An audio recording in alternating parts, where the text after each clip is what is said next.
Assalamualaikum warahmatullahi wabarakatuh.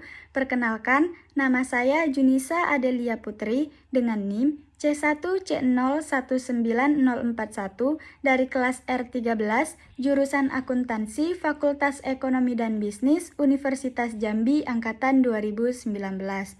Baiklah, di video kali ini saya akan menjelaskan materi tentang penyusunan anggaran biaya konversi dan anggaran beban usaha di mata kuliah penganggaran dengan dosen pengampu Bapak Wirmi Eka Putra SE MSI.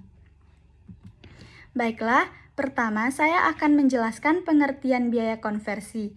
Biaya konversi yaitu biaya untuk mengubah bahan baku menjadi produk jadi yang terdiri dari biaya tenaga kerja langsung atau BTKL dan biaya overhead pabrik atau BOP.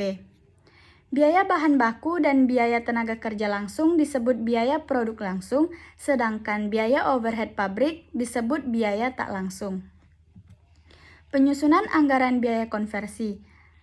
Tenaga kerja langsung adalah tenaga manusia yang bekerja langsung dalam pengolahan produk, sedangkan tenaga kerja tak langsung adalah tenaga kerja manusia yang ikut membantu penyelesaian produk. Upah untuk tenaga kerja langsung disebut biaya tenaga kerja langsung, sedangkan upah untuk tenaga kerja tak langsung disebut biaya tenaga kerja tak langsung.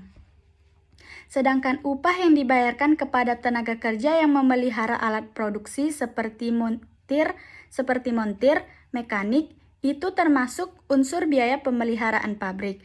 Biaya pemeliharaan pabrik termasuk salah satu unsur biaya overhead pabrik. Baiklah, yang pertama, penyusunan anggaran biaya konversi. Untuk menyusun anggaran biaya tenaga kerja langsung, terlebih dahulu ditetapkan biaya tenaga kerja langsung standar per unit. Beberapa cara untuk menentukan jam standar per unit produk. Yang pertama, menghitung rata-rata jam kerja yang dikonsumsi dalam suatu pekerjaan dari dokumen harga pokok produk lalu. Yang kedua, mencoba jalan operasi produksi di bawah keadaan normal yang diharapkan. Yang ketiga, membuat taksiran yang wajar. Yang keempat, membuat penyelidikan gerak dan waktu. Yang kelima, memperhitungkan estimasi waktu istirahat, penundaan kerja yang tak bisa dihindari, dan faktor kelelahan.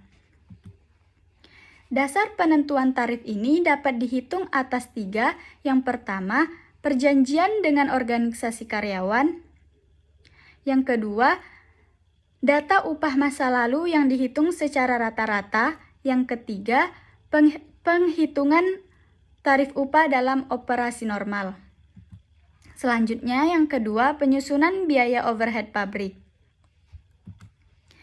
Biaya overhead pabrik adalah biaya pabrik selain biaya bahan baku dan biaya tenaga kerja langsung. Biaya pabrik adalah biaya yang terjadi di pabrik selama periode ini meliputi biaya bahan baku, biaya tenaga kerja langsung, dan biaya overhead pabrik. Dalam biaya overhead pabrik terdapat biaya variabel dan biaya tetap. Biaya overhead pabrik variabel adalah biaya overhead pabrik yang dipengaruhi oleh besar kecilnya volume kegiatan produksi. Sedangkan biaya overhead pabrik tetap adalah biaya overhead pabrik yang besar kecilnya tidak dipengaruhi oleh besar kecilnya volume kegiatan produksi. Yang ketiga, penyusunan anggaran beban usaha. Anggaran beban usaha merupakan beban kegiatan pokok perusahaan yang terjadi di pabrik. Beban usaha terdiri dari beban penjualan dan beban administrasi dan umum. Yang pertama, saya akan menjelaskan beban penjualan.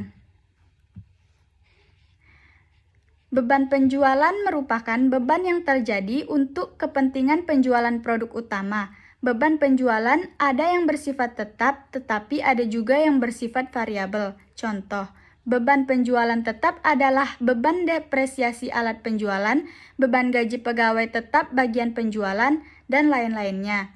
Beban penjualan variabel adalah dipengaruhi oleh besar kecilnya kegiatan penjualan. Contoh dari beban penjualan variabel adalah komisi penjualan, beban penghapusan piutang, dan beban pernik penjualan. Yang kedua ada beban administrasi dan umum.